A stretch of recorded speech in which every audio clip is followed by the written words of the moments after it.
Your will was switched. The words landed like a stone in still water. Every head turned. At the far end of the polished conference table, 8-year-old Violet Jackson stood beside the door, clutching the strap of her worn backpack. The room smelled faintly of coffee and expensive leather. Sunlight poured through the glass walls high above downtown Chicago. Ryan Howard laughed first. "What?" Joshua Howard froze his pen, hovering above the signature line. Claire Mitchell frowned. "Sweetheart, this isn't the place." "That's not the paper I saw yesterday," Violet said quietly. A nervous murmur spread across the room. Ryan shook his head and smirked, but Violet didn't look at him. She pointed at the document in Joshua's hands. "Because the real one had a coffee stain." The smile disappeared from Joshua's face, and suddenly nobody in the room was laughing anymore. "Before we continue, we'd love to know where you're watching from. Take a moment to leave a comment with your country and local time. It's always amazing to see this community gathering from all around the world. And if you enjoy powerful stories about truth, courage, and unexpected heroes, consider subscribing to the channel. You never know when one small voice might change everything." 2 days earlier, nobody in Chicago's financial district knew who Violet Jackson was. Most people would not have noticed her even if she had been standing right beside them. That happened a lot.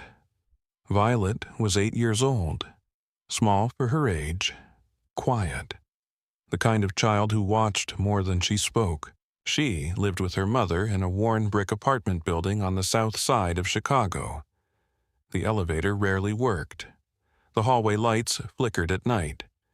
During winter, cold air slipped through the edges of the windows no matter how many towels Denise Jackson stuffed into the cracks. But it was home.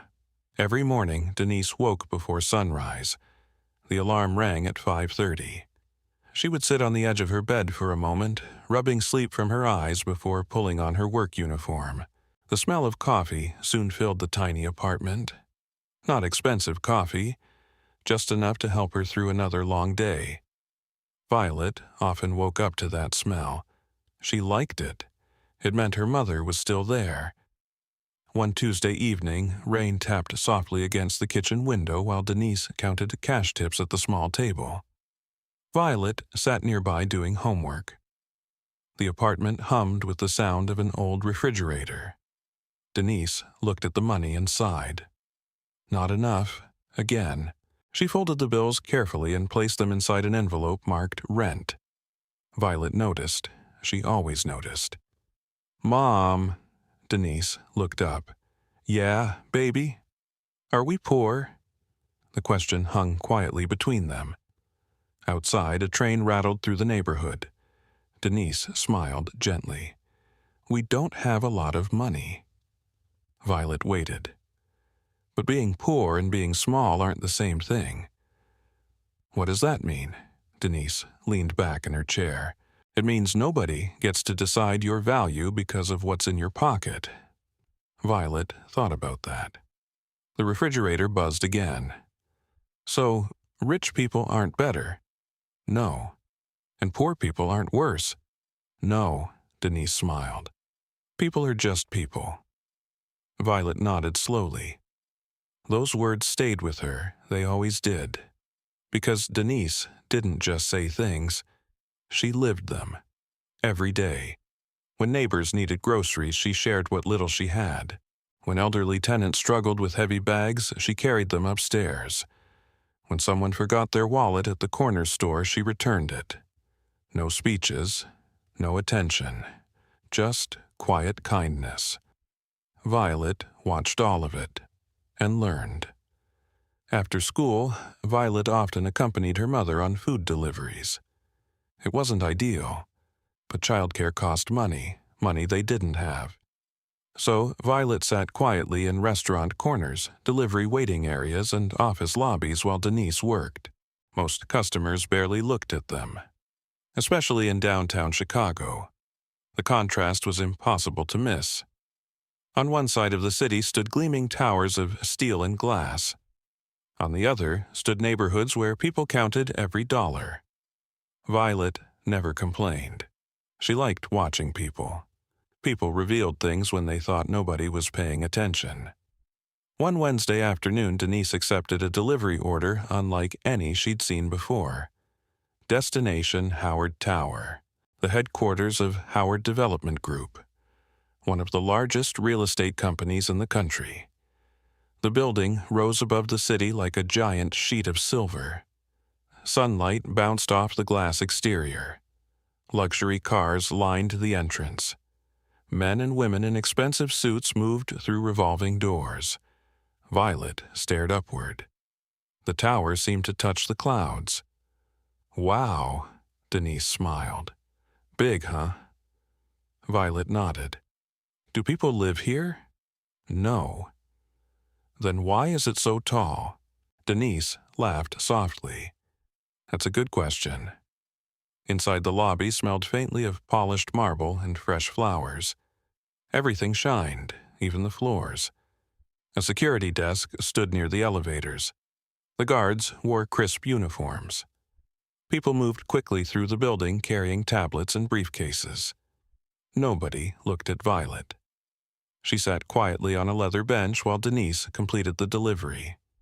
A few minutes later, a man stepped out of a private elevator. The entire atmosphere changed.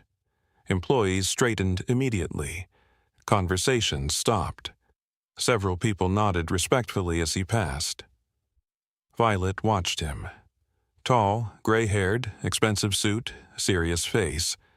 Joshua Howard. She didn't know his name yet, but she could tell he was important. Joshua moved through the lobby without slowing down, without smiling, without noticing anyone around him. Then something slipped from his coat pocket. A photograph. It floated gently to the floor behind him. Nobody saw it, nobody except Violet. She jumped off the bench, picked it up. "Sir," Joshua kept walking. "Sir." This time he stopped. Slowly. He turned around. His expression suggested he wasn't used to being interrupted, especially by children. Violet held up the photograph. "You dropped this?" Joshua looked surprised. He walked back. The photo showed a woman smiling beside a school playground. Her eyes were bright, warm. The edges of the picture were worn from years of handling. Joshua carefully took it. For a moment his face softened, just slightly. "Thank you." Violet nodded. "You're welcome." Joshua stared at the photograph. The sounds of the lobby faded around him. For a brief moment he wasn't standing inside Howard Tower. He was somewhere else. Years earlier, a warm spring afternoon. Eleanor Howard sat on a wooden bench outside an elementary school. Children ran across the playground. Laughter filled the air. She looked at Joshua and smiled. "Success isn't what you keep." Joshua remembered asking, "Then what is it?" Eleanor squeezed his hand. "It's what you leave behind." The memory vanished as quickly as it came. Joshua blinked. The bright lobby returned. The marble floors, the rushing employees, the little girl standing in front of him. He slid the photograph carefully back into his wallet. "What is your name?" "Violet." "How old are you?" 8. Joshua nodded. Then Denise appeared. "Violet, ready to go?" She looked surprised to find her daughter speaking with Joshua Howard. "Sorry if we're bothering you, sir." Joshua shook his head. "No bother." For a moment, nobody spoke. Then Violet glanced around the enormous lobby. She saw executives hurrying past, workers cleaning windows, security guards standing watch, delivery drivers entering and leaving, everyone moving, everyone busy. She looked back at Joshua. Then she said something unexpected, something so simple that it almost sounded childish. "People don't disappear just because rich people stop seeing them." Joshua stared at her. The words hit harder than he expected. Violet didn't say it to criticize him. She wasn't angry. She wasn't accusing.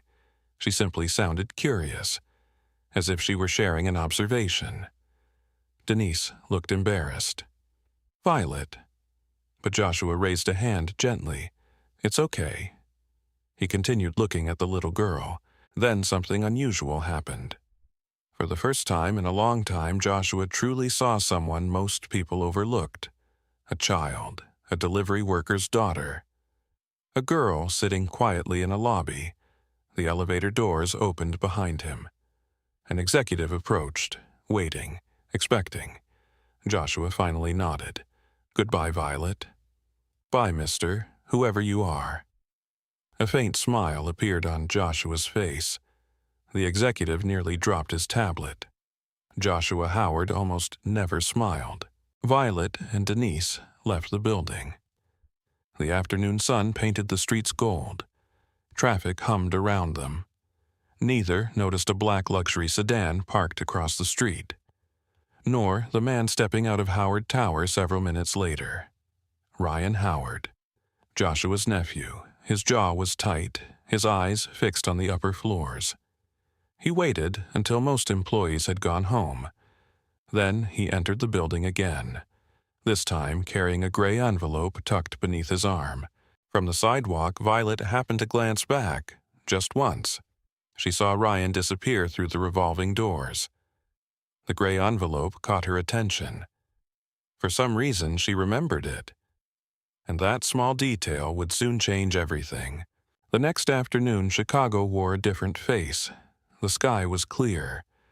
Sunlight spilled across the streets and bounced off the glass walls of Howard Tower. To most people, it was just another business day. To Violet Jackson, it was another chance to spend time with her mother. Denise had picked up 2 lunch deliveries for Howard Tower shortly after noon. The orders were large. One was headed to the executive floor. The tip alone was bigger than most. "Looks like rich people are hungry today," Denise joked as they crossed the lobby. Violet smiled. The familiar scent of polished marble and fresh flowers greeted them again. The building was busy.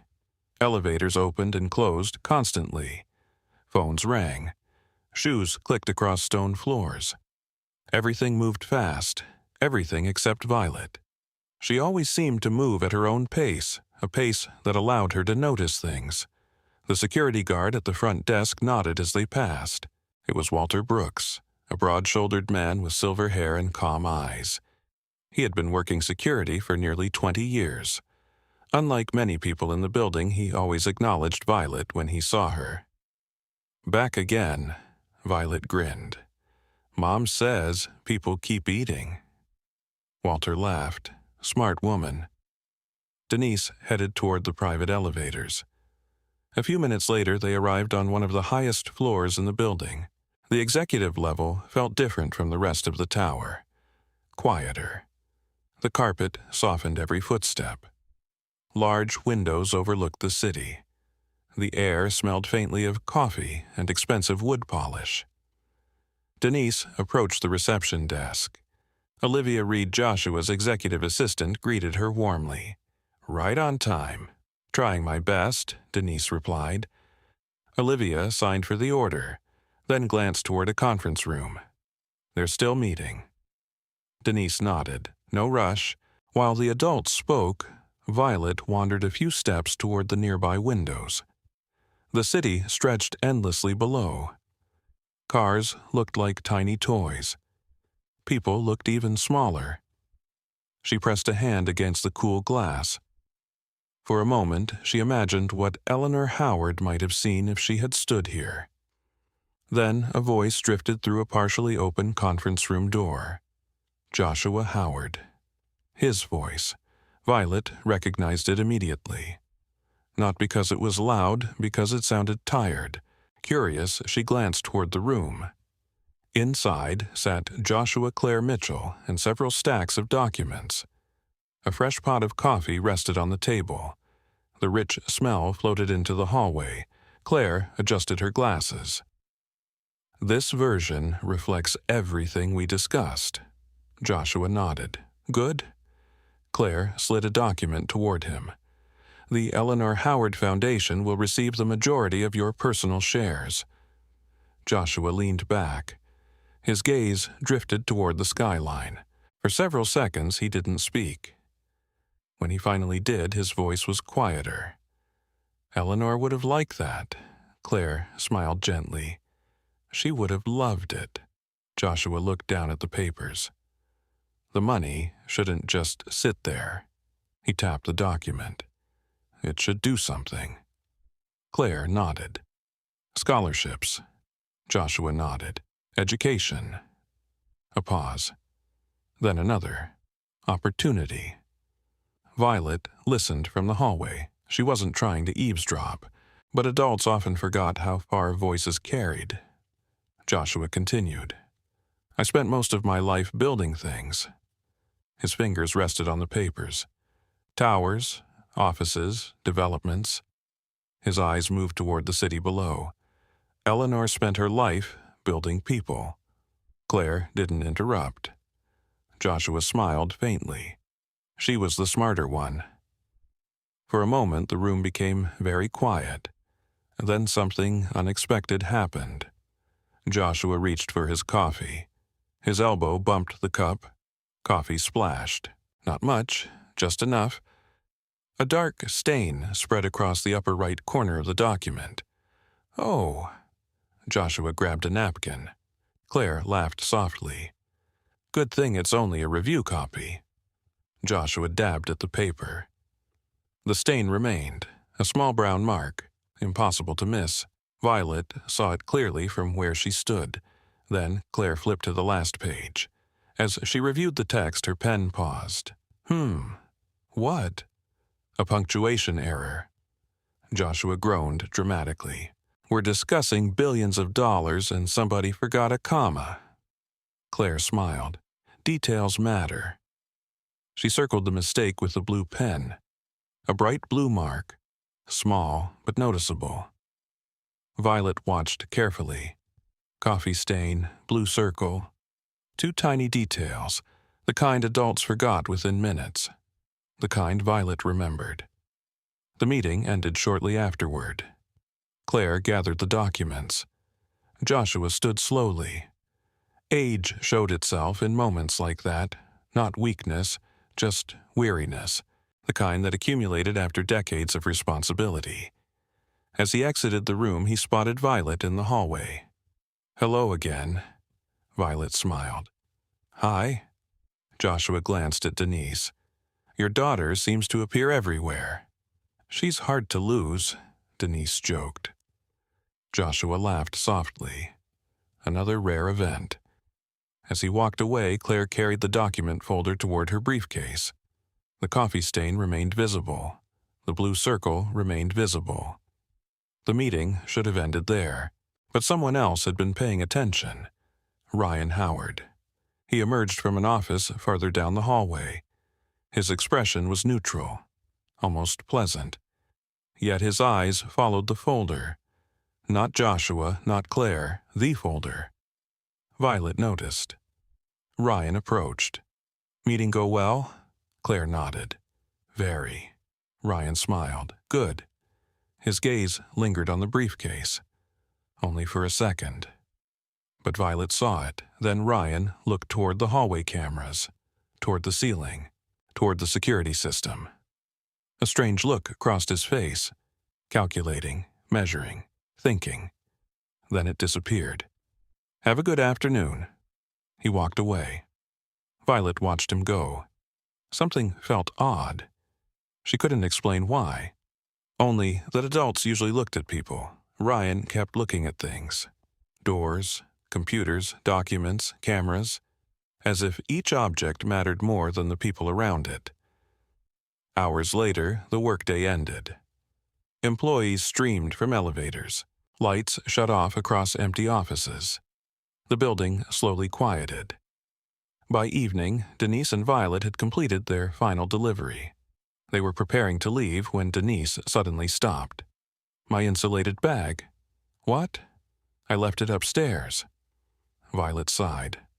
"The blue one, unfortunately." They returned to the executive floor. Most offices were dark now. The hallway felt completely different. Still. Silent. Only the hum of ventilation filled the air. The scent of coffee had faded. Walter was speaking with another guard near the elevator. 2 minutes, Denise said. I'll grab it. Violet nodded. She waited outside the hallway. Then she heard something. A sound. Not loud, not dramatic, a mechanical grinding noise. Whir, whir, whir. She followed it. At the far end of the corridor stood a document destruction room. The door was slightly open. The sound came from inside. Curious Violet stepped closer. Not enough to enter, just enough to see. A figure stood beside the industrial paper shredder. Ryan Howard. He held a stack of papers, one after another. The machine swallowed them. Whir, whir, whir. White strips disappeared into a collection bin. Ryan looked tense. His jaw was tight. He checked the hallway twice. Then fed more pages into the machine. Violet couldn't see the documents clearly, but she could see his expression. And something about it made her uncomfortable. People usually looked relieved when finishing work. Ryan looked nervous, almost afraid. Suddenly his phone rang. The sharp sound echoed through the quiet floor. Ryan answered immediately. Yeah. Silence. He listened, then lowered his voice. No. A pause. I'll handle it. Another pause. No mistakes. His tone hardened. I said I'll handle it. The call ended. Ryan shoved the phone into his pocket, then looked toward the hallway. Violet stepped back instinctively. Her heart beat faster. Not because he had seen her, because she didn't want him to. A moment later, Denise returned, carrying the forgotten delivery bag. Ready? Violet nodded quickly. They headed toward the elevators.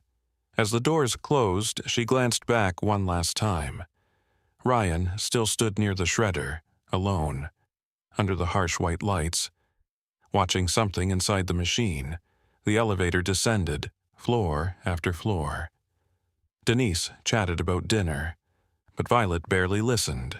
Her mind stayed upstairs, on the conference room, on the coffee stain, on the blue pen mark, on Ryan, and on the strange feeling growing quietly in her chest. A feeling she couldn't explain. Yet. Because she didn't know it then, but she had already witnessed the first pieces of a puzzle that would soon shake the entire Howard family. And somewhere above them, in a dark executive office, Ryan Howard opened a gray envelope. Then smiled. That night, Violet couldn't stop thinking about Ryan Howard. The sound of the paper shredder kept replaying in her head. Whir, whir, whir. She lay in bed staring at the ceiling of their apartment. Outside, distant sirens echoed through the neighborhood. A train rattled somewhere beyond the dark buildings. The old radiator hissed softly. Beside her room, she could hear her mother washing dishes. Normally, those sounds helped Violet sleep. Not tonight. Something felt wrong. Not scary, just wrong. Like a puzzle piece forced into the wrong place. The next morning, Denise found Violet unusually quiet. Everything okay? Violet pushed cereal around her bowl. Mom, yeah. Why would somebody shred papers at night? Denise looked up. What kind of papers? The kind rich people keep in offices. Denise smiled. People throw away paperwork all the time. But what if they don't want anybody to see it? Denise paused, only briefly. Then she shrugged. Then hopefully they have a good reason. Violet wasn't convinced. She remembered Ryan's face, the way he kept looking toward the hallway, the way he had checked whether anyone was watching. People with good reasons usually didn't act that way, but she said nothing. A few hours later, Denise received another delivery order. Howard Tower. Again. Violet almost laughed. The building seemed determined to stay in her life. By early afternoon, they were back downtown. The weather had changed. Gray clouds covered the sky. The city looked colder, more serious. Inside Howard Tower, however, business moved as usual. Employees hurried through the lobby. Phones rang constantly, elevators opened and closed. Nobody seemed worried. Nobody except one person. Ryan Howard. Violet saw him almost immediately. He stood near the reception area, speaking sharply into his phone. His voice was low, but his body revealed everything. His shoulders were tense. His jaw was clenched. His free hand gripped the phone so tightly his knuckles turned white. "That's not what I asked for." A pause. "No." Another pause. "I said today." He ended the call abruptly, then forced a smile when several executives walked past. The change happened instantly. Like a switch, the angry expression disappeared. The pleasant businessman returned. Violet noticed, again, because children often saw what adults missed, especially when adults became experts at pretending. Upstairs, another meeting was underway. This time, the atmosphere felt different. Joshua Howard sat at the head of a long conference table. Claire Mitchell occupied her usual seat nearby. Several family members had joined them. Among them was Margaret Howard Joshua's older sister. Documents covered the polished table, folders, reports, financial summaries, estate plans. The room smelled faintly of coffee and printer ink. Joshua rubbed his forehead. He looked exhausted. The previous weeks had been filled with doctors' lawyers and endless discussions about his estate.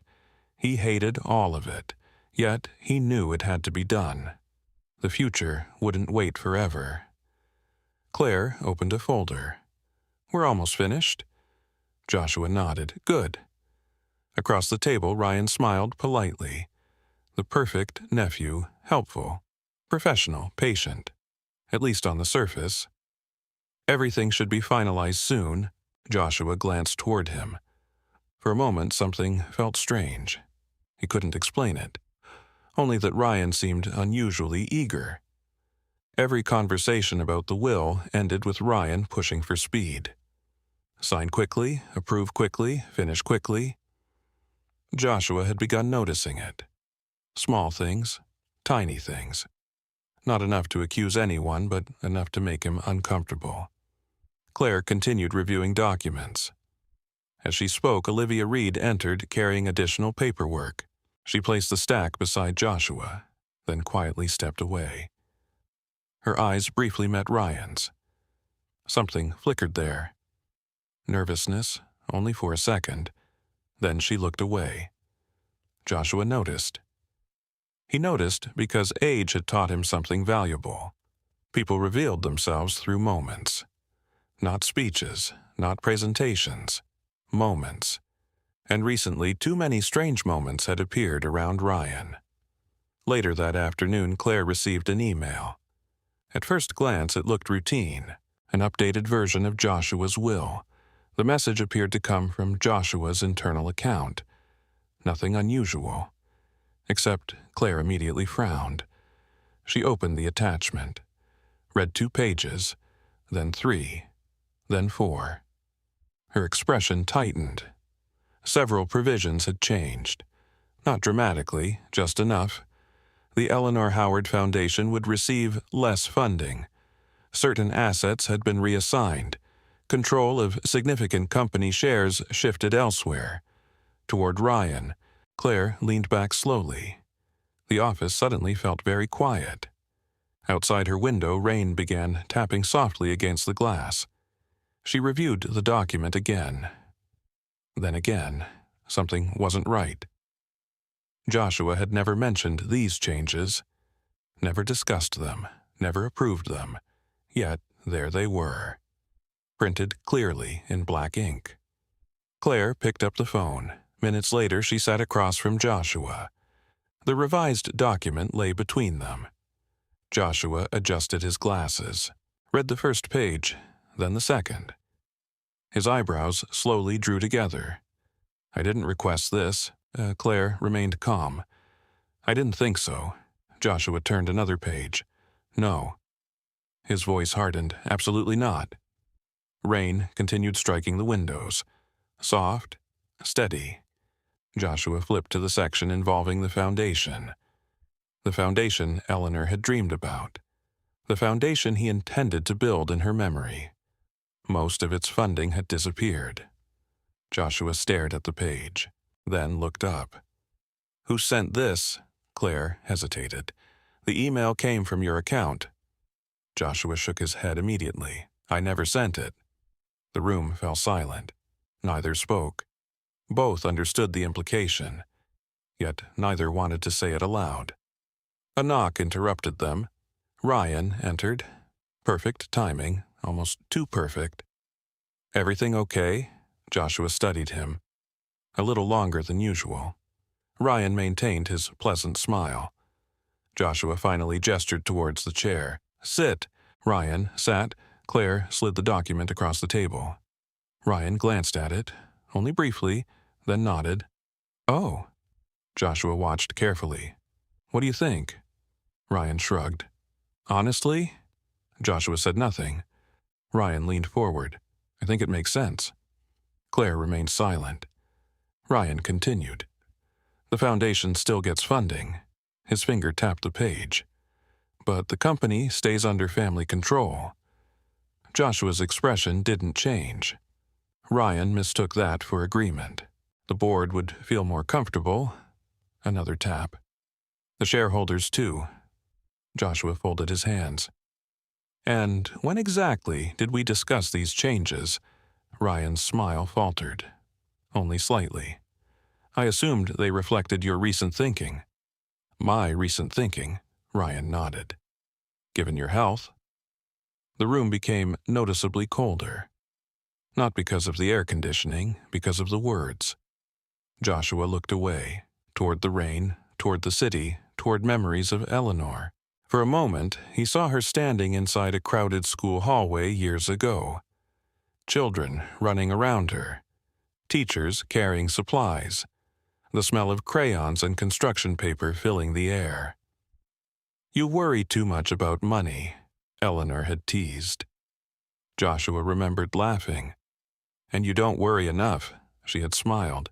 "Money solves problems." Then she pointed toward a classroom. "No."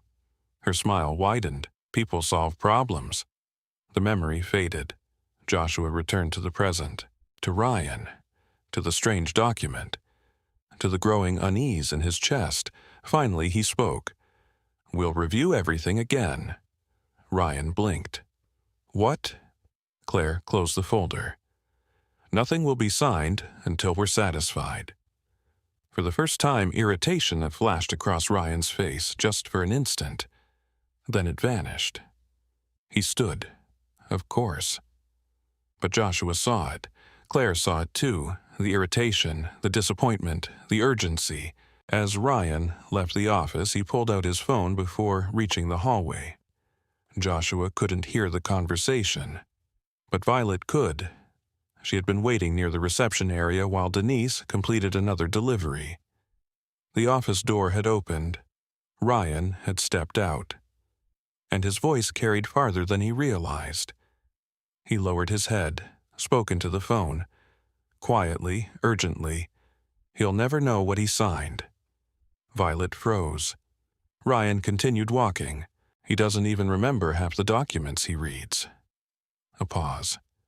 Then he disappeared around the corner. Violet stared after him. Her heart began beating faster. Not because she fully understood, she didn't. But she understood enough. Enough to know that somebody was hiding something. Enough to know that Joshua Howard might be in trouble. And enough to know that nobody else seemed to realize it.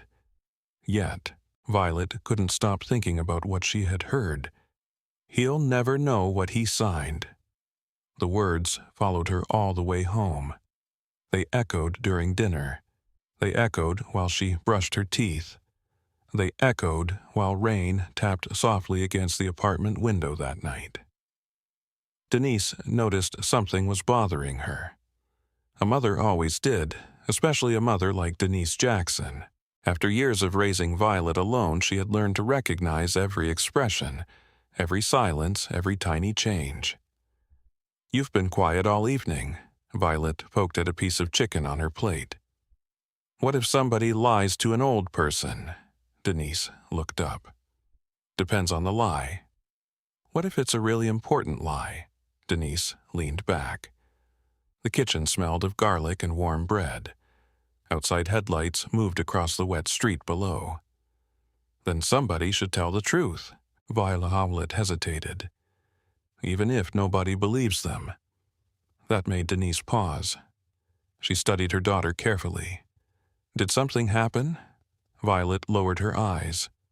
For a moment she considered telling everything. The gray envelope, the shredder, the strange papers, Ryan's phone call. But even she wasn't sure what it all meant. Maybe she was wrong. Maybe adults handled things differently. Maybe she was imagining connections that weren't really there. So she simply shrugged. "I don't know." Denise reached across the table and squeezed her hand. Truth doesn't stop being true because people ignore it. The words stayed with Violet. The next afternoon they returned to Howard Tower once again. Business seemed normal. Employees rushed through the lobby. Executives carried laptops and coffee cups. The scent of roasted coffee drifted from a nearby cafe. Nothing looked suspicious, nothing looked dangerous. But Violet had begun seeing the building differently. Before, it had seemed impressive. Now, it felt like a place full of secrets. As Denise completed a delivery order, Violet wandered toward the security desk. Walter Brooks looked up from a monitor. "There she is." Violet smiled. Walter was one of the few adults who never treated her like a distraction.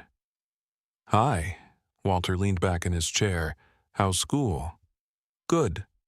"You learning anything useful?" Violet thought for a moment. "Fractions." Walter laughed. "Those'll get you every time." For a few seconds they sat in comfortable silence. Then Violet spoke. "Mr. Brooks." Walter noticed the seriousness in her voice. "Yeah." "Can I ask something?" "Sure." Violet glanced around. Nobody seemed to be listening. "What if somebody changes papers that aren't supposed to be changed?" Walter frowned slightly. "What kind of papers?" "I don't know." "Legal papers?" "Maybe." Walter sat up straighter. The security monitors cast a soft blue glow across his face. "Why are you asking?" Violet hesitated. Then she told him everything. Not dramatically, not emotionally, just the facts. The gray envelope, the shredder, the coffee-stained document, Ryan's phone call. Walter listened carefully. He didn't interrupt, didn't laugh, didn't dismiss her. When she finished, he folded his arms. The lobby noise seemed distant now. "You sure that's exactly what he said?" Violet nodded. "Exactly." Walter looked thoughtful. Very thoughtful. Most adults would have ignored the story immediately. Children misunderstood things all the time. But Walter had spent years in the military, years in security, years learning that important details often came from unexpected places. "Interesting." That single word surprised Violet. "You believe me." Walter smiled slightly. "I believe you heard something." That wasn't quite the same thing, but it was more than most adults offered. Walter turned toward one of the monitors. His fingers tapped the desk. "If something improper happened, there'd need to be proof." "Like what?" "Records. Videos. Maybe." Violet remembered Ryan staring at the cameras. The memory returned instantly. He kept looking at them. Walter glanced at her. "The cameras?" She nodded. Walter's expression grew more serious. That detail bothered him. People who had nothing to hide rarely worried about security systems. At that moment, the elevator opened. Ryan Howard stepped into the lobby. His expensive suit looked perfect. His smile looked perfect. Everything about him looked perfect. Except his eyes. They seemed tired, sharp, constantly calculating. Ryan spotted Walter and nodded politely. Then he noticed Violet. Only briefly, but something changed, a flicker of recognition. Nothing more, yet Violet felt it, like a cold breeze. Ryan walked toward the exit. Halfway there, he stopped to answer a phone call. Walter watched him casually. Years of security work had taught him how to observe without appearing to. Ryan's voice remained low, but his body spoke loudly. Tension, pressure, fear. After the call ended, he disappeared through the revolving doors. Walter remained silent for a long moment. Finally, he spoke. "Keep paying attention." Violet blinked. "What?" "You notice things." He nodded toward the door. "Most people don't." Violet smiled slightly. Then a question appeared in her mind, one she had been carrying for days. If a little person sees a big lie, Walter looked at her. Does the lie become little too? For several seconds, Walter said nothing. The sounds of the lobby continued around them. Elevators, conversations, footsteps. Yet somehow, everything felt quiet. Because the question wasn't really about lies, it was about power, about who mattered, about who got heard. Walter finally smiled. "No." Violet waited. "A lie stays the same size." He leaned forward slightly. "People just pretend not to see it." Those words settled heavily between them. Upstairs, meanwhile, Joshua Howard sat alone in his office. The city stretched beyond his windows. Rain clouds had returned, dark and heavy. The office smelled faintly of old books and coffee. The revised will sat open on his desk. He stared at it. Something bothered him, something he couldn't fully explain. For decades, he had trusted his instincts in business. Those instincts had built an empire. Recently, however, those instincts kept pointing toward the same uncomfortable possibility. Ryan. Joshua hated the thought. Ryan wasn't just an employee, he was family, the closest thing Joshua had to a son. Yet every road seemed to lead back to him. Every inconsistency, every unusual change, every unexplained revision. Joshua rubbed his eyes. Age had taught him another lesson. Betrayal rarely arrived from strangers. It arrived from people who already knew where the doors were. A knock interrupted his thoughts. Claire Mitchell entered, carrying another folder. "More updates?" Joshua asked. Claire sat down. Her expression alone told him the answer. Neither looked happy. "I reviewed the document history." Joshua straightened slightly, and Claire opened the folder. Several changes appeared without authorization. Joshua's stomach tightened. The rain intensified outside. Water streaked down the glass. Claire continued. "I still don't have proof of wrongdoing." She chose her words carefully. "But I have concerns." Joshua stared toward the city. For the first time in many years, uncertainty crept into his thoughts. Not uncertainty about money. Not uncertainty about business. Uncertainty about people. And that frightened him far more. Meanwhile, down in the lobby, Violet watched the elevator doors close behind another group of executives. Something told her this story wasn't over. Not even close. Because somewhere inside Howard Tower, someone was hiding the truth. And sooner or later, the truth always wanted to be found. 3 days remained before Joshua Howard planned to sign his final will. 3 days. That was all. The date sat on calendars across multiple offices. Lawyers knew it, executives knew it, family members knew it, and Ryan Howard knew it better than anyone. The closer the day came, the more pressure filled Howard Tower. The atmosphere had changed, not dramatically, just enough. Conversations stopped when certain people approached. Doors closed more often. Meetings lasted longer. Everyone seemed to sense something important was approaching. Nobody knew exactly what, but they felt it. Especially Joshua. On Thursday morning, he stood alone beside the windows of his office. Rain covered the city. Gray clouds hung low over Chicago. Cars moved through the wet streets below. The office smelled faintly of leather and fresh coffee. Yet Joshua barely noticed. His attention remained fixed on the reflection staring back from the glass. He looked older lately, not weak, just tired. Years of responsibility had left their mark. A soft knock interrupted his thoughts. Claire Mitchell entered. A thick folder rested beneath her arm. Joshua immediately recognized the expression on her face. Concern.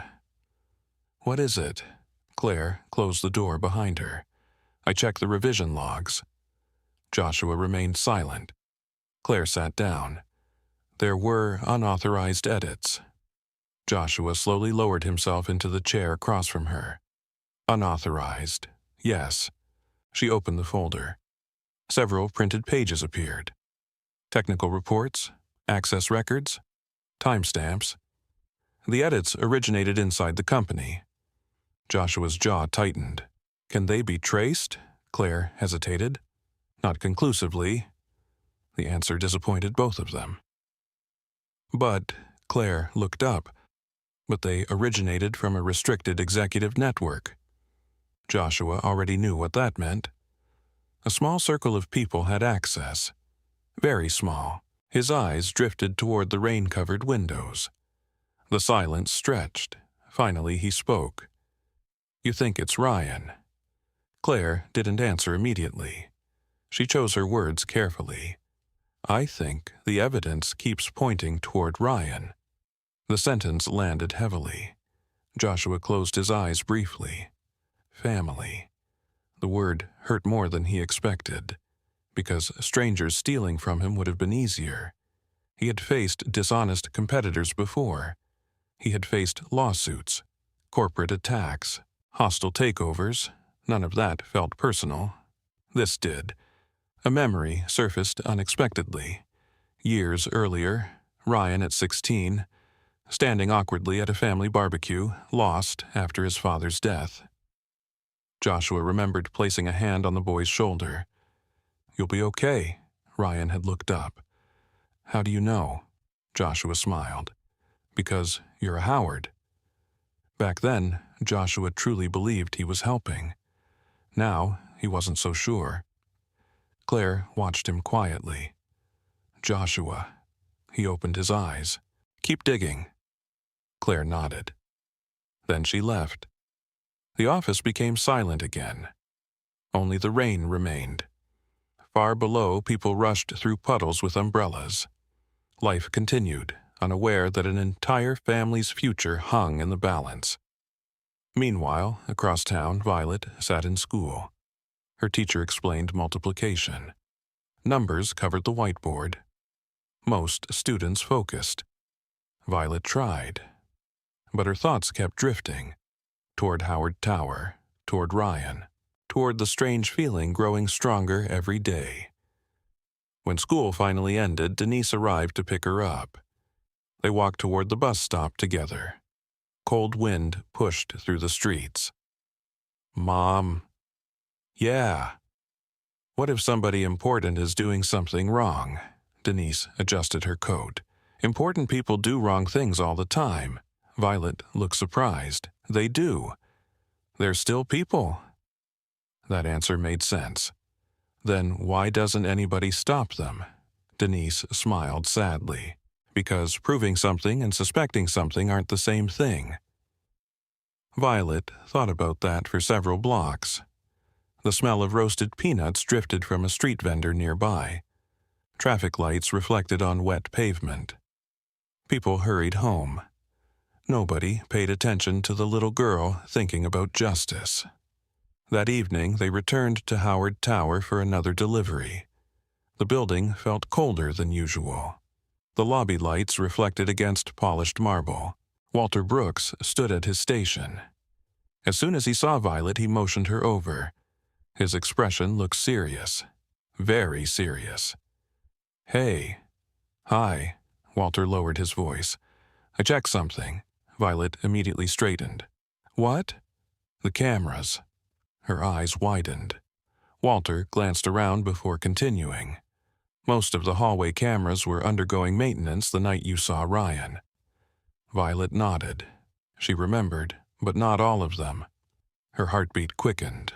Walter continued. "There was a secondary security camera covering one service corridor." Violet stared.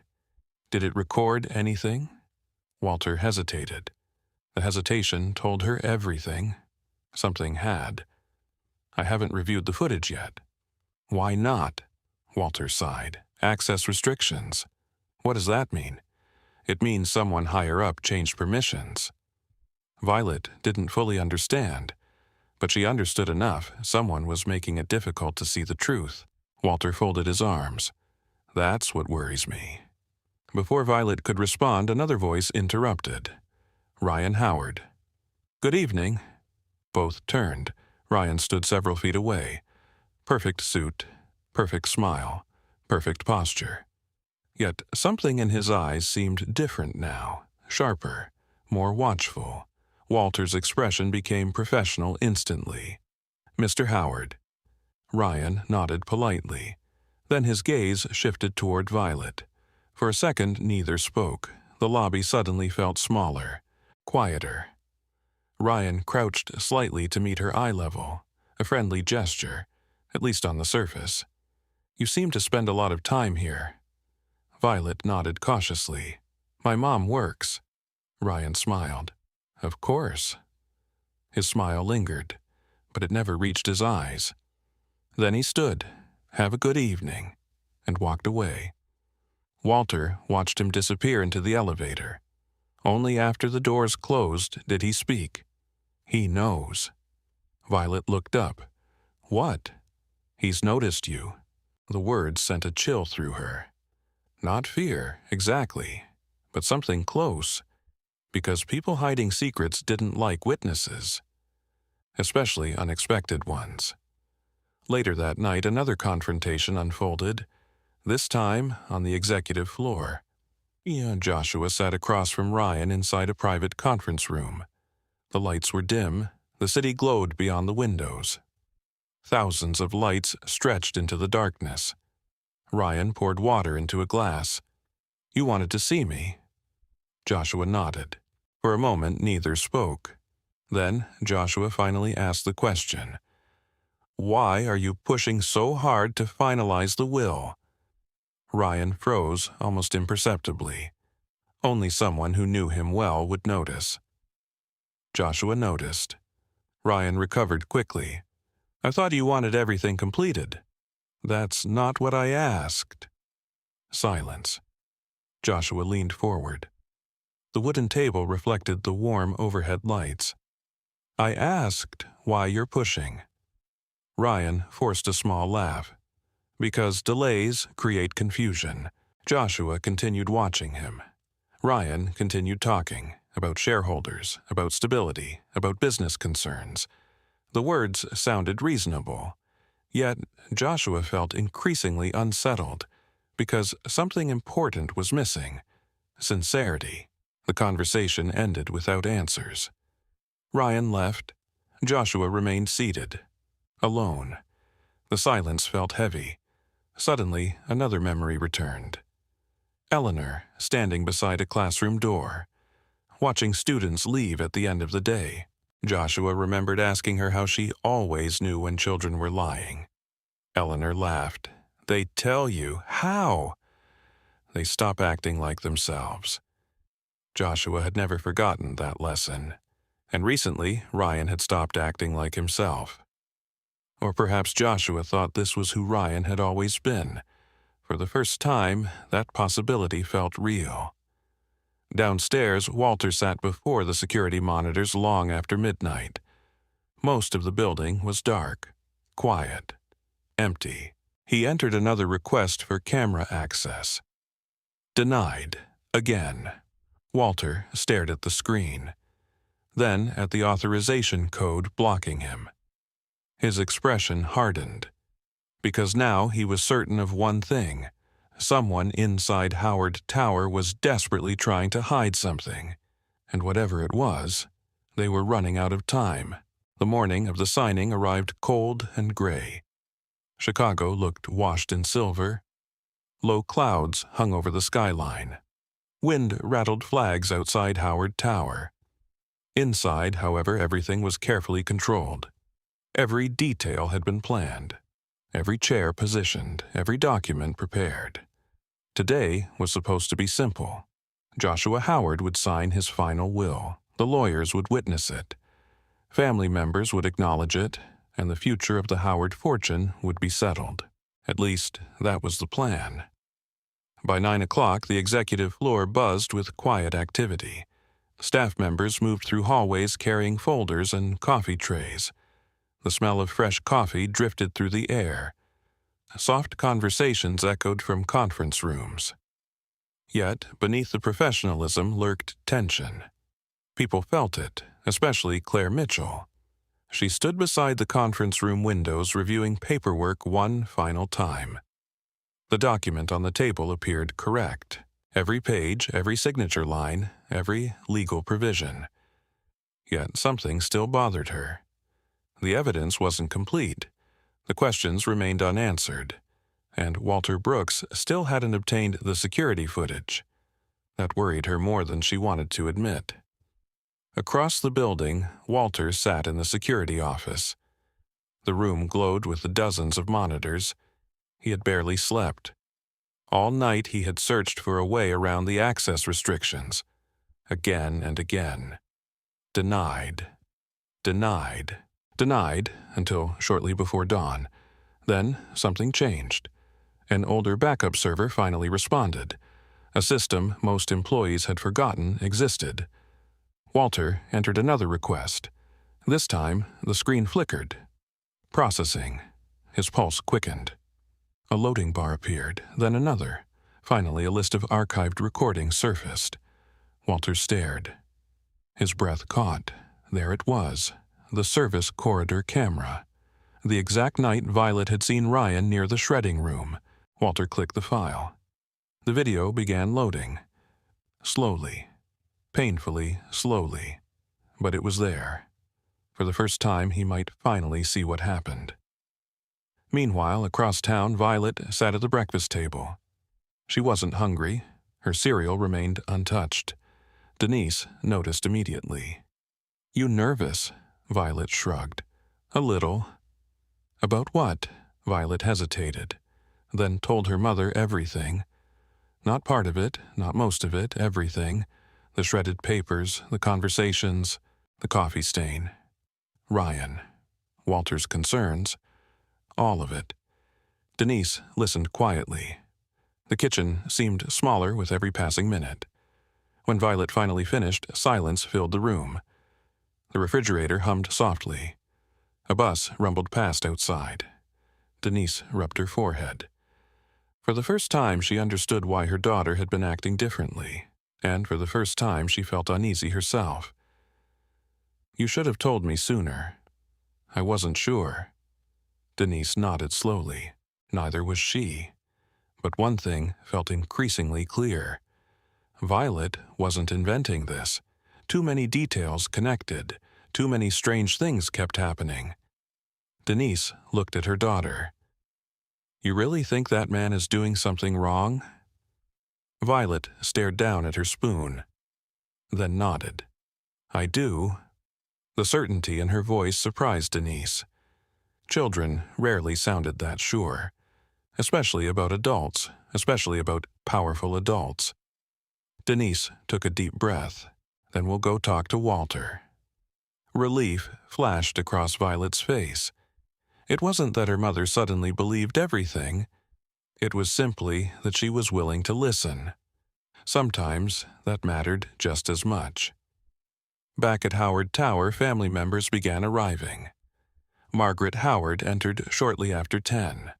Several cousins followed, then board representatives, then legal observers. The conference room gradually filled. Voices remained polite, smiles remained professional. But beneath the surface, expectations swirled. Ryan Howard greeted everyone personally. He appeared confident, relaxed, prepared, the perfect executive. Yet every few minutes his eyes drifted toward the conference table, toward the document folder, toward the will. Joshua noticed, again. The observation settled heavily in his mind. Across the room, Claire noticed too. Neither said anything. Not yet. At 10:30, Joshua entered. The room immediately quieted. Even after all these years, his presence carried weight. Not because of money, because of authority. He moved slower than he once had. But the room still responded. Everyone stood. Joshua nodded politely, then took his seat. The meeting began.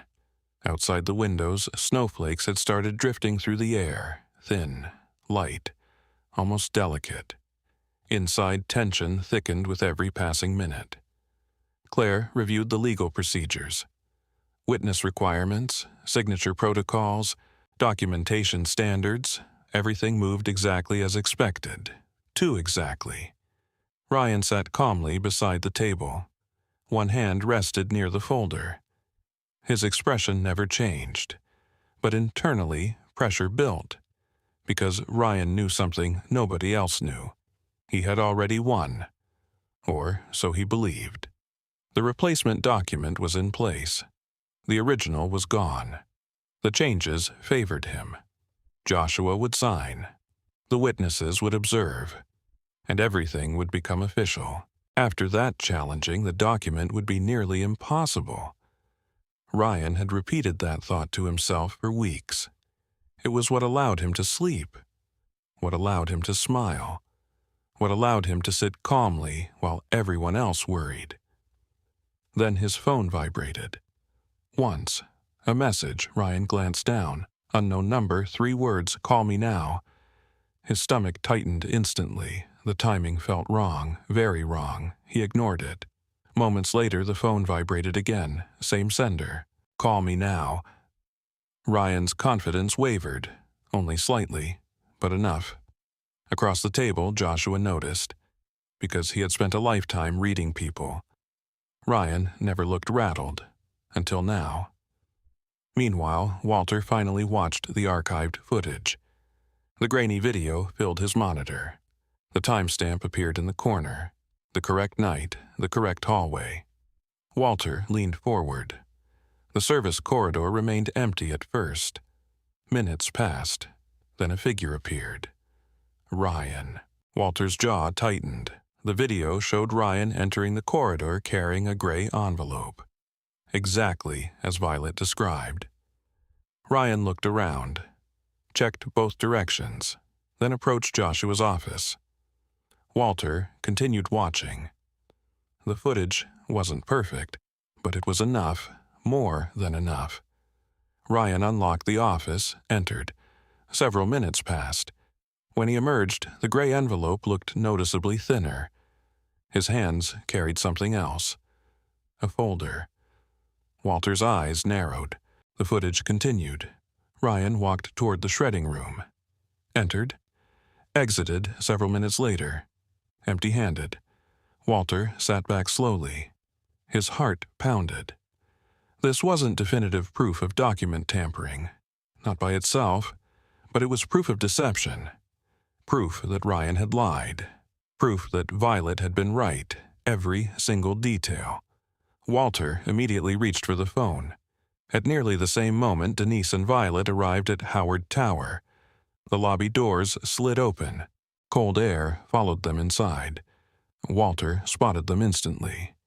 Relief crossed his face. He hurried toward them. "Violet," she looked up. "What happened?" Walter glanced around, then lowered his voice. "You were right." The words landed like thunder. Violet froze. Denise froze. Walter's expression said the rest. Something important had finally been found. Upstairs, completely unaware, Claire placed the will in front of Joshua Howard. The room fell silent. Pens waited on the table. Witnesses watched. Joshua reached forward. His fingers closed around the pen. And at that exact moment, the conference room doors burst open. Every head turned. Violet Jackson stood in the doorway, breathing hard, snowflakes melting in her hair. The room stared, confused, shocked. Ryan's face drained of color. And before anyone could stop her, Violet pointed directly at the document in Joshua's hands. "Your will was switched." The room went completely silent. Nobody moved. Nobody spoke. The conference room seemed frozen in place. Snow drifted past the massive windows behind Joshua Howard. The city skyline disappeared beneath a curtain of white. Inside, all eyes were fixed on one small girl. Violet stood in the doorway. Her backpack hung from one shoulder. Cold air followed her into the room. A few snowflakes melted against her dark curls. She wasn't shaking. She wasn't crying. She simply stood there, certain. Joshua slowly lowered his pen. The scratching sound echoed through the silence. Ryan Howard recovered first. A short laugh escaped him, then another. Soon he was smiling again. The confident executive had returned. "Seriously?" His voice dripped with disbelief. He looked around the room. Several family members shifted awkwardly. Nobody knew how to react. Margaret Howard frowned. One board member exchanged confused glances with another. Claire Mitchell stood perfectly still. Ryan pointed toward the door. "Why is a child in this meeting?" No one answered. Ryan continued. "Joshua, with all respect, we're discussing legal documents worth billions of dollars." He laughed again. "And we're stopping because an 8-year-old has a theory." A few uncomfortable smiles appeared around the room. Not because people agreed, because they didn't know what else to do. Joshua remained silent. His eyes never left Violet. Ryan noticed. That bothered him a lot. He walked closer to the table. "This is ridiculous." Still no response. Then Claire finally spoke. "Let her finish." Ryan turned. "What?" Claire crossed her arms. "You seem very eager to stop her from talking." The comment landed harder than she intended. Ryan's smile tightened. For the first time, irritation became visible. Only slightly, but it was there. Meanwhile, Denise stood near the doorway. Embarrassment and fear battled across her face. She hadn't planned for this. She hadn't wanted this. She was a delivery driver, not a participant in billion-dollar family disputes. Part of her wanted to grab Violet's hand and leave immediately. But another part remembered everything Walter had shown them. The footage, the lies, the inconsistencies. And that part told her to stay. Joshua finally looked at Violet. "Why do you think the will was switched?" The room became quiet again. Violet swallowed, then pointed toward the document. "Because that's not the paper I saw." Ryan rolled his eyes. Joshua ignored him. "What paper did you see?" "The one from the meeting." Joshua nodded slowly. "The review copy?" "Yes." Claire's attention sharpened instantly. Ryan felt it. His stomach tightened. Violet continued. "You spilled coffee on it." Several people blinked. Joshua's eyebrows rose slightly. The memory returned immediately. The coffee stain, upper right corner, small but visible. Claire remembered too. Ryan said nothing. Violet pointed toward the document. "This one doesn't have it." Ryan immediately stepped forward. "Because it's a clean copy." His answer came too quickly, too smoothly. The room noticed, Joshua noticed, Claire noticed. Ryan realized it a second too late. Claire looked at him. "Nobody asked you." The room grew uncomfortable again. Ryan forced a laugh. "I was helping." But the confidence behind the words had weakened. Violet wasn't finished. There was something else. Joshua leaned forward.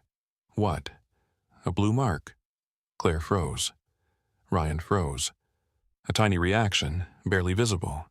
But Joshua caught it. Claire spoke carefully. What kind of blue mark? A circle. Violet pointed toward the last pages, on the part near the end. Silence. Claire slowly turned toward Joshua. Only a handful of people knew about that correction. Only those present during the review meeting. Joshua remembered clearly. A punctuation error. A blue pen, a small circle. Nothing important. Unless it suddenly disappeared. Claire opened the document. Pages rustled softly. Everyone watched, page after page. Finally, she reached the section.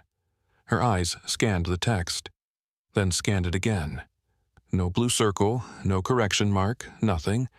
The room felt colder. Ryan shifted slightly, only slightly, yet every movement now seemed suspicious. Joshua watched him carefully. The way he adjusted his tie, the way he avoided eye contact, the way his jaw tightened. Claire closed the document. This copy doesn't contain the mark. Ryan immediately responded, because it was corrected before printing. Again, too fast, too prepared. The answer arrived before anyone finished asking the question. Walter Brooks entered the room at that moment. Several people turned toward him. The retired soldier carried a tablet beneath one arm. His face looked grim, very grim.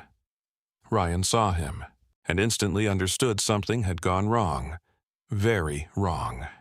Walter moved beside Claire. Neither spoke, not yet. Ryan's pulse began climbing. For weeks, he had controlled every variable, every document, every schedule, every risk, and now everything felt unpredictable, dangerous. Joshua looked between Walter and Violet, then back toward the document. The pieces were beginning to connect, not fully, but enough. Across the room, Olivia Reed sat quietly near the wall. She had witnessed nearly everything during the past few weeks. The strange requests, the deleted schedules, the after-hours office visits, the unusual document revisions. Until now, she had doubted herself. Maybe she was imagining things. Maybe there were innocent explanations, but Violet's words were stripping away those excuses, one by one. Nearby, Margaret Howard leaned toward another family member. Neither spoke. They simply watched, like everyone else. Witnesses, silent witnesses. Watching a story unfold that nobody expected, Ryan finally lost patience. "This is insane." His voice cracked slightly. The room noticed. Joshua noticed. Ryan pointed directly at Violet. "She's a child."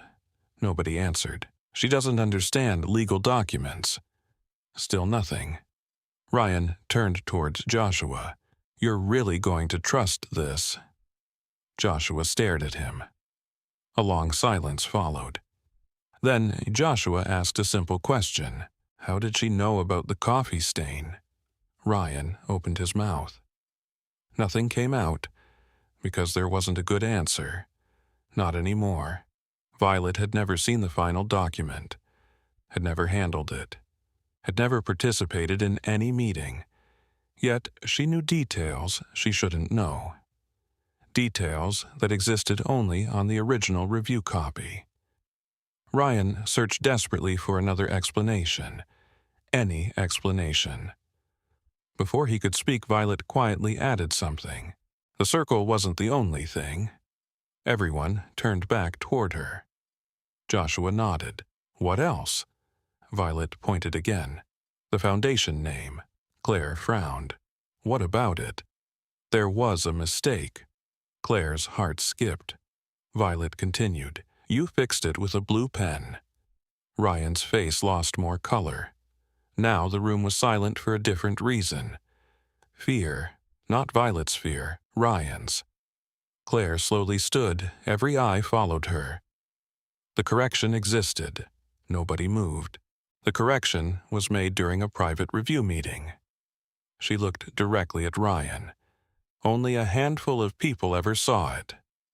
Ryan swallowed, hard. The room suddenly felt much smaller, much hotter. The sound of wind rattled faintly against the windows. Snow continued falling outside. Inside, the truth was beginning to surface. And then Ryan made a mistake, a fatal one. Without thinking, without planning, without realizing what he was doing, he snapped. "I removed that mark because it looked unprofessional." The words exploded into the silence. Then immediately hung there. Heavy. Impossible. Everyone stared at him. Ryan's eyes widened. Too late. Far too late. Because the moment the sentence left his mouth, he understood. He had just admitted something nobody should have known. Nobody except the person who handled the original document. The realization hit him instantly. Joshua's face hardened. Claire's eyes narrowed. Walter folded his arms. Olivia slowly lowered her gaze. Across the room, several family members exchanged stunned looks. Nobody spoke. Nobody needed to. Ryan had spoken for all of them. Joshua leaned back slowly. The leather chair creaked beneath him. His gaze never left his nephew. Not anger, not yet, something worse, disappointment. Deep, painful disappointment. Claire finally broke the silence. Her voice sounded calm, dangerously calm. "Ryan," he said nothing. Claire took one step forward, then another, and asked the question that changed everything. "How did you know there was a mark to remove?" The room went silent. Ryan stared at her, and for the first time since this began, he had no answer. "How did you know there was a mark to remove?" Claire Mitchell's question hung in the air. Nobody moved. Nobody even seemed to breathe. Outside, snow drifted across the windows of Howard Tower. Inside, Ryan Howard stood trapped between silence and truth. His mouth opened, closed, opened again. For the first time in years, he had no prepared answer. No carefully crafted explanation, no polished executive speech, only panic. A thin layer of sweat appeared along his forehead.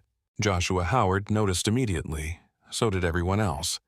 The conference room no longer felt like a place for signing documents. It felt like a courtroom. Ryan forced a laugh. The sound fell flat. "I misspoke." Nobody responded. Ryan swallowed. "I assumed there had been a mark." Claire remained perfectly still. "Assumed?" "Yes." Her eyes never left him. "Based on what?" Ryan's jaw tightened. The answer sounded weak even before he spoke it. "I guessed." No one believed him. Not Joshua, not Claire, not Walter, not even the family members who had spent years defending him.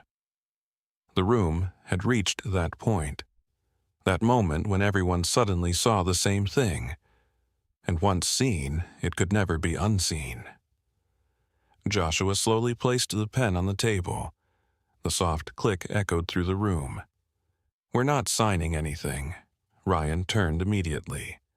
"Joshua, we're not signing anything today." His voice wasn't loud. It didn't need to be. The authority behind it filled the room. Ryan took a step forward. "You can't delay because of a misunderstanding." Joshua looked at him. A long look. The kind that hurt more than shouting ever could. "I can delay because I don't trust what I'm looking at." The words landed like a hammer. Ryan froze.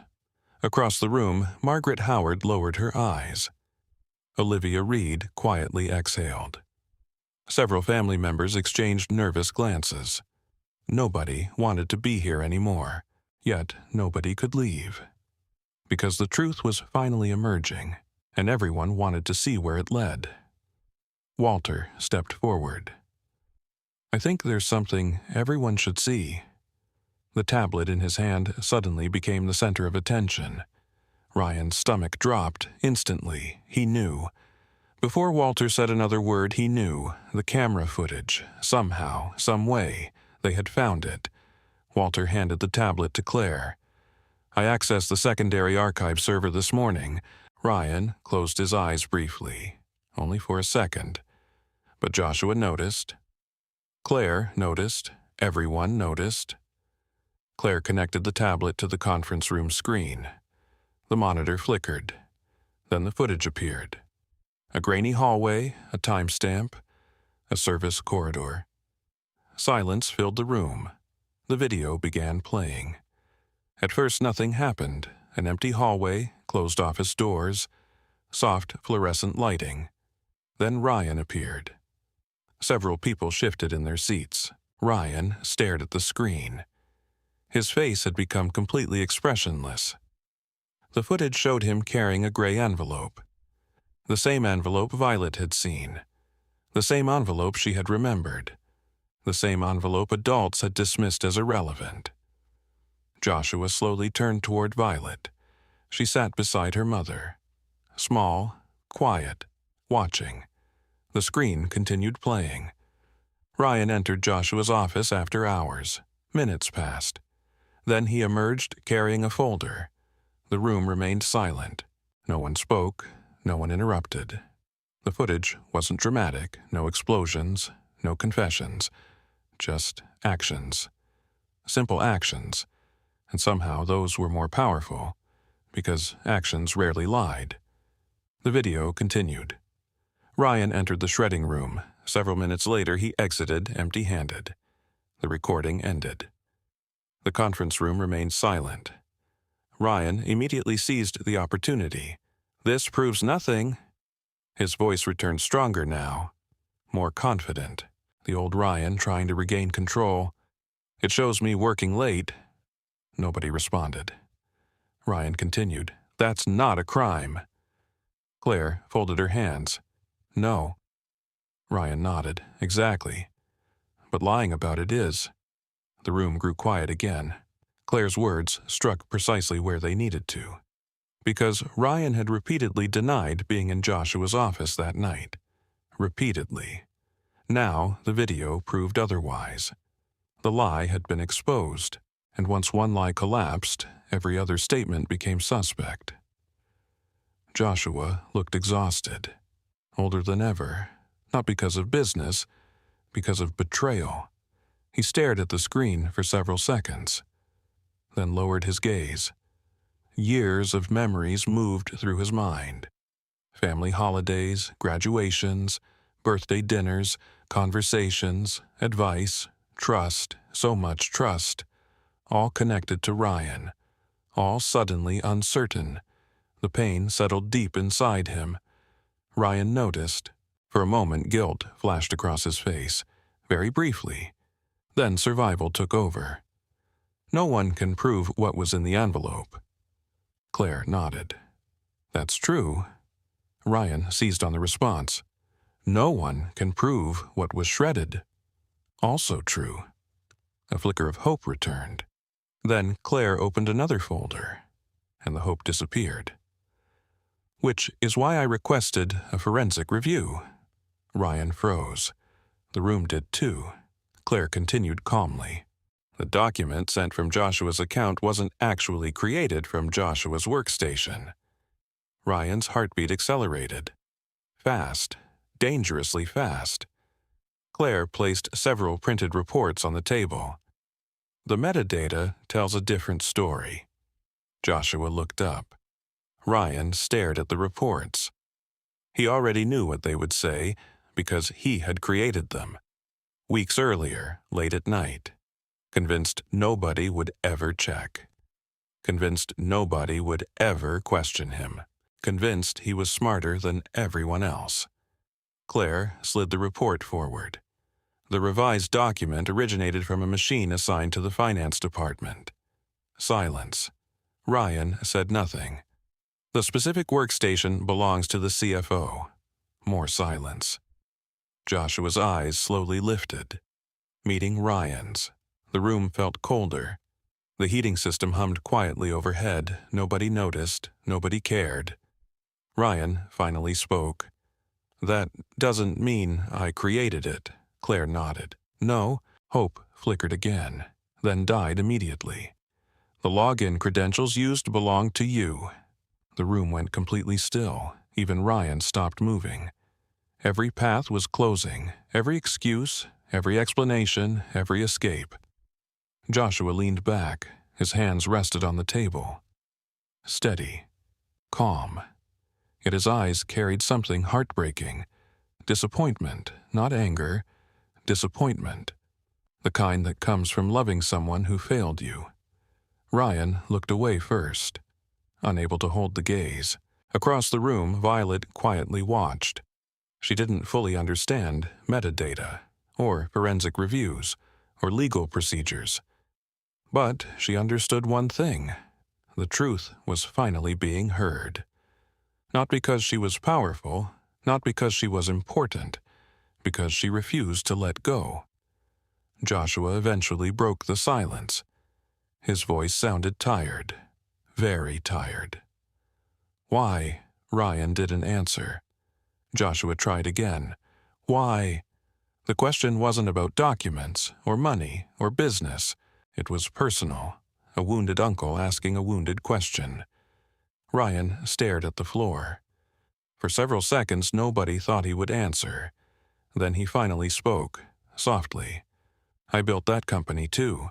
Joshua blinked. Ryan looked up. Years of resentment filled his eyes. I gave everything to it. His voice trembled. And you were giving it away. Joshua stared at him. The foundation wasn't family. The words exploded from Ryan. Finally honest, finally real, not polished, not rehearsed, raw. Ryan pointed toward the documents.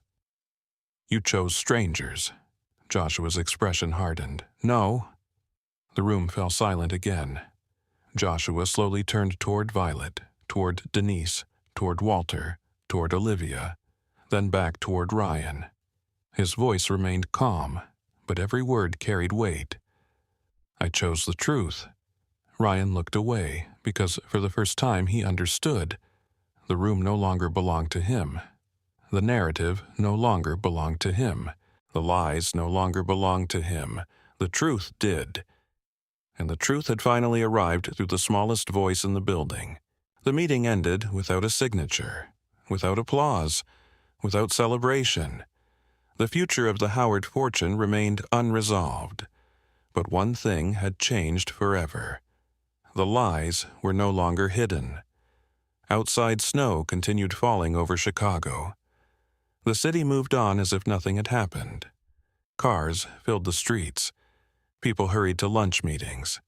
Buses followed their routes. Yet inside Howard Tower, everything felt different. A storm had passed through, not one made of wind, one made of truth. Ryan Howard was escorted from the conference room shortly after the meeting ended. Not in handcuffs, not dragged away. Real life was rarely that dramatic. Instead, company attorneys informed him that his access privileges were suspended pending a formal investigation. His company laptop was collected. His building credentials were temporarily disabled. The board scheduled an emergency review. The legal process would follow its course. Ryan accepted none of it gracefully. As he walked toward the elevator, several employees lowered their eyes. Others pretended to focus on their screens. Nobody spoke, nobody smiled, nobody offered support. Because they had all seen the same thing. The footage, the documents, the lies. Ryan stopped once before entering the elevator. He looked back toward the conference room, toward Joshua, toward the company he had spent years helping to build. For a brief moment, something vulnerable appeared in his face. Regret. Then the elevator doors closed, and he was gone. The silence he left behind lingered. Hours later, Joshua remained inside his office, alone. The city lights had begun appearing outside the windows. The snowstorm was fading. Chicago glowed beneath a blanket of white. A half-finished cup of coffee sat on his desk. Cold now, untouched. The original will rested beside it, recovered from secure legal backups maintained by Claire's firm. The genuine document, the one Eleanor would have recognized, the one Joshua intended to sign. Yet he wasn't looking at it. His attention rested on an old photograph. Eleanor, standing beside a group of elementary school students. Smiling. Always smiling. Joshua traced the edge of the picture with his thumb. The office felt very quiet. Too quiet. He thought about Ryan, about where everything had gone wrong. Had the signs always been there? Had he missed them? Or had ambition slowly become something darker Joshua didn't know? Maybe he never would. A soft knock interrupted his thoughts. Claire entered. She carried another folder, this one thinner, lighter. The crisis work was finally slowing. "How are you holding up?" Joshua laughed quietly. A tired laugh. "I've had better weeks." Claire sat across from him. For a few moments, neither spoke. The office smelled faintly of old wood and coffee. Outside, snow slid down the windows. Finally, Joshua broke the silence. She was right. Claire smiled slightly. She was. Joshua looked toward the door, toward the hallway, toward the building beyond. Most adults ignored her. Claire nodded. Most adults do. Joshua lowered his eyes. The truth stung, because he knew she wasn't only talking about Violet. She was talking about countless people. Workers, children, people without titles, people without influence, people easy to overlook. The very people Eleanor had spent her life helping. That realization stayed with him long after Claire left. The following afternoon, Joshua requested a meeting. Not with investors, not with attorneys, not with board members, with Violet and Denise Jackson. When the invitation arrived, Denise almost refused. The idea felt uncomfortable. She wasn't looking for rewards, wasn't looking for favors, wasn't looking for charity. She had spent her entire life working hard to avoid depending on anyone, especially powerful people. But after speaking with Claire, she agreed. The meeting took place inside a smaller conference room. No reporters, no cameras, no publicity, just a conversation. Joshua arrived carrying a folder. Violet sat quietly beside her mother. Walter Brooks stood near the back of the room. Claire sat nearby as well. The atmosphere felt completely different from the previous meeting. Warmer, calmer. Joshua took a seat. For a moment, he simply looked at Violet. The same little girl everyone had nearly ignored. The same little girl who had changed everything. Finally, he spoke. "I owe you an apology." Denise looked surprised. Violet blinked. Joshua continued. "I should have listened sooner." Nobody spoke. Joshua turned towards Denise. "And I owe you one too." Denise shifted slightly. "What for?" "For allowing my company to become a place where your daughter could be dismissed simply because she was a child." The honesty in his voice caught everyone off guard, especially Denise. Joshua wasn't trying to impress anyone. He genuinely meant it. The room fell quiet. Then Joshua opened the folder. Inside were several documents, not gifts, not checks, not sudden fortunes. Real opportunities. Practical opportunities. Thoughtful opportunities. The kind Eleanor would have approved of. Joshua explained each one carefully. The Eleanor Howard Foundation would move forward exactly as originally planned, expanded even further. A new scholarship program would support students from underserved communities. Applications would be reviewed independently. No special treatment, no shortcuts, no favoritism. Violet would be eligible to apply like every other student. Claire would oversee the process personally. Transparency mattered. Fairness mattered. Dignity mattered. Then Joshua revealed another initiative. Howard Development Group would launch a community partnership program supporting local service businesses. The delivery company employing Denise would receive a long-term logistics contract. Not because Denise needed rescuing, because the company had consistently performed excellent work. The contract would create more stable jobs for dozens of workers. Not just one family, many families. Denise stared at the documents. Emotion tightened her throat. Because this wasn't charity. It was opportunity, respectful opportunity. The difference mattered. A lot. Joshua then turned toward Walter. You listened when others didn't. Walter smiled awkwardly. I just did my job. No. Joshua shook his head. You did more than that. Walter lowered his eyes. The compliment clearly made him uncomfortable. Everyone noticed, even Violet. For the first time that day, she smiled. A genuine smile. The kind children give when something finally feels right. The meeting lasted another hour. Plans were discussed, questions answered, concerns addressed. By the end, something had changed. Not magically, not instantly, but meaningfully. Lives were moving in a different direction. Not because a billionaire saved anyone, because people chose honesty, because someone listened, because someone cared enough to act. As everyone prepared to leave, Joshua remained seated. The photograph of Eleanor rested beside him.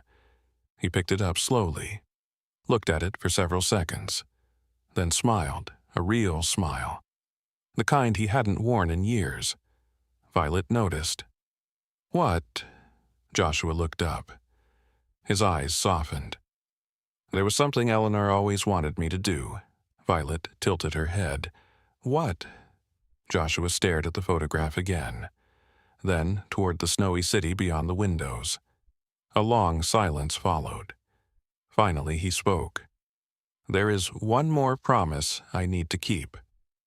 The room grew quiet, and for the first time since this entire story began, Joshua Howard felt certain about the future.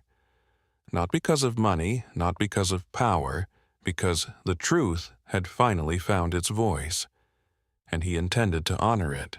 3 months later, spring arrived in Chicago. The snow had disappeared. Trees along the streets began showing hints of green. The city felt lighter somehow, brighter. Life moved forward, as it always did. On a warm Saturday morning, people gathered outside a modest public elementary school on the south side. The building wasn't impressive. The paint was old. The playground showed signs of years of use. Children's laughter echoed across the blacktop. The smell of fresh-cut grass drifted through the air. Yet, to Joshua Howard, it was one of the most important places in the city, because it reminded him of Eleanor. This was the kind of school she had loved, the kind of school where she spent her life helping children who were often overlooked. Today, the school gymnasium was filled with students, parents, teachers, community leaders, and local business owners. There were no giant banners, no television cameras, no flashy corporate presentation. Joshua had refused all of that. This wasn't about publicity. It was about keeping a promise. Rows of folding chairs filled the gym floor. Sunlight streamed through high windows and painted golden rectangles across the polished wood. The scent of old books and floor wax lingered in the air. Near the front sat Violet Jackson and her mother. Denise wore her best dress. Violet wore a simple blue outfit and new shoes she had picked out herself after saving allowance money for months. She kept smoothing imaginary wrinkles from her skirt. Nervous, excited. Trying not to show either. Beside them sat Walter Brooks. He looked uncomfortable in a suit, everyone could tell. Claire Mitchell sat nearby reviewing a final set of notes. When Joshua entered the gym, the crowd applauded politely. Not because he was a billionaire, because they knew why he was there. Joshua walked to the podium slowly. For a moment, he simply looked around the room. At the children, at the parents, at the teachers. Then his gaze settled on a framed photograph displayed beside the stage. Eleanor, smiling exactly as she always had. Joshua swallowed. The room became quiet, very quiet. Finally, he spoke. When people hear about money, they usually think about wealth. His voice carried through the gym. But Eleanor taught me something different. The audience listened carefully. Joshua continued. She taught me that opportunity is more valuable than money. A few teachers nodded. Joshua smiled softly. Eleanor believed that talent exists everywhere. His eyes moved across the room. In every neighborhood, every classroom, every family. He paused. The problem is that opportunity does not. Silence followed. The kind of silence that meant people were truly listening. Joshua rested one hand on the podium. For too long, I thought success was measured by what I built. His gaze drifted toward the photograph. Eleanor taught me it's measured by who we help build. The audience applauded gently. Joshua waited, then continued. Today, we officially launched the expanded Eleanor Howard Foundation. Applause filled the gym again. The foundation would provide scholarships, mentorship programs, community internships, educational grants, support services, everything designed to create opportunity, not dependency, not charity, opportunity, exactly as Eleanor would have wanted. After the announcement, Claire stepped forward. She explained how applications would work. Independent review committees, transparent standards, equal access, no favoritism, no special treatment. Everything would be accountable and fair. Parents listened carefully. Teachers took notes. Students whispered excitedly. Meanwhile, Violet sat quietly. She never imagined any of this when she first walked into Howard Tower. Never. She remembered the marble floors, the smell of coffee, the photograph she had picked up, the gray envelope, the lies, the fear. And now this. Not because she had become famous, not because she had become rich, because someone finally listened. After Claire finished speaking, Joshua returned to the microphone. There are a few people I need to thank. He looked toward Walter. Walter immediately looked uncomfortable. The audience laughed softly. Joshua smiled. Walter Brooks reminded us that doing your job with integrity matters. The room applauded. Walter shook his head modestly. Joshua then looked toward Denise. Denise Jackson taught something equally important. Denise looked surprised. Joshua continued. She raised a daughter who refused to ignore the truth. Applause erupted again. Denise lowered her eyes. Emotion tightened her throat. Beside her, Violet squeezed her hand. Then Joshua looked directly at Violet. The gym grew quiet once more. Every student turned toward her, every parent, every teacher. Joshua smiled. Not the smile of a businessman, the smile of a grateful man. When most people saw a child, he paused. She saw the truth. The audience applauded again, longer this time. Violet's cheeks turned red. She looked down at her shoes, embarrassed but smiling. Joshua waited for the applause to fade. Then he said something that surprised everyone. Violet reminded me of something Eleanor used to say. The room listened. She used to say that the truth often arrives in a voice people are trained to ignore. Silence. Beautiful silence.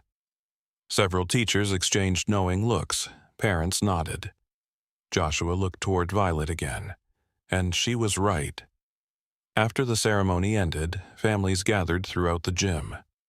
Children ran across the floor. Teachers spoke with parents. Community leaders discussed future programs. Life filled the room. Warm, hopeful, real. Joshua stepped away from the crowd and found Violet standing near the photograph of Eleanor. For a few moments, neither spoke. Sunlight filtered through the windows. Dust floated through the golden beams. Finally, Joshua broke the silence. You know she would have liked you. Violet looked at the photograph. Really? Joshua smiled. Very much. Violet studied Eleanor's picture. She seemed kind, the kind of person who listened. After a moment, Violet spoke. "Can I tell you something?" Joshua nodded. "Of course." Violet thought carefully, then said the words exactly as they came to her. "Maybe grown-ups don't need louder voices." Joshua waited. "Maybe they need better ears." The gym seemed to disappear. The conversations, the laughter, the movement. Everything faded. Joshua simply stood there, looking at Violet, then at Eleanor's photograph, and suddenly he understood something. The lesson hadn't been about money, or business, or inheritance. It never was. It was about listening. Listening before judging. Listening before dismissing. Listening before assuming. Because truth doesn't always come from powerful people. Sometimes it comes from a delivery driver's daughter. Sometimes it comes from a quiet child sitting in the corner. Sometimes it comes from the person everyone else overlooks. Joshua smiled, a genuine smile, one Eleanor would have recognized immediately. For the first time in a long time he felt at peace. Not because every problem had been solved, not because life had become perfect, because he had finally kept the promise that mattered most, and because one little girl had helped him remember who he wanted to be. This story reminds us that truth is not measured by age, status, education, or wealth. Too often, people decide whose voice matters before they even listen. They trust titles more than character power, more than honesty, and confidence more than facts. But life has a way of proving that wisdom can come from unexpected places. Violet was not powerful. She was not wealthy. She had no authority in the room.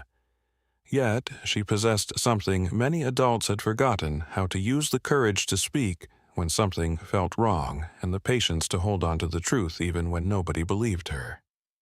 Joshua's greatest transformation was not becoming more generous. It was learning to listen. Real leadership is not about having the loudest voice in the room. It is about being willing to hear voices others ignore. Wherever you are today, remember this: never underestimate yourself because of your age, background, job, or circumstances. And never dismiss someone else for those reasons either. Respect, dignity, and truth belong to everyone. If this story touched your heart, leave a comment sharing the lesson that stayed with you the most. And if you believe kindness, integrity, and courage still matter in today's world, don't forget to subscribe and join us for more inspiring stories. This is a work of fiction created for storytelling and entertainment purposes.